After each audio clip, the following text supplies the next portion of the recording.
بسم اللہ الرحمن الرحیم۔ پڑوسی کے حقوق بہت زیادہ ہیں اور اس پر بہت ساری روایات موجود ہیں، لیکن وہیں پر ایک آدمی اگر پڑوسی کے حق کو ادا نہیں کرتا اور پڑوسیوں کو اس کی ذات سے تکلیف پہنچتی ہے تو اس کے متعلق یہ حدیث شریف ہے کہ نبی کریم صلی اللہ علیہ وسلم نے فرمایا کہ واللہ لا یؤمن، واللہ لا یؤمن، واللہ لا یؤمن، خدا کی قسم وہ ایمان والا نہیں ہے، خدا کی قسم وہ ایمان والا نہیں ہے، خدا کی قسم وہ ایمان والا نہیں ہے۔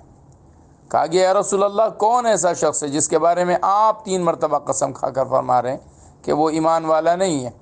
فرمایا الذی لا یأمن جارہ بوائقہ، وہ شخص کہ جس کے پڑوسی اس کی تکلیفوں سے امن میں نہ ہو، یعنی جو اپنے پڑوسی کو تکلیف دیتا ہو، پریشان کرتا ہو، وہ شخص ایمان والا ہو ہی نہیں سکتا۔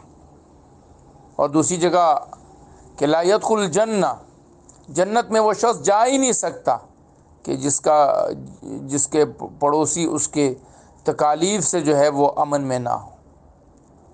تو ہم ایسے پڑوسی بن جائیں کہ جو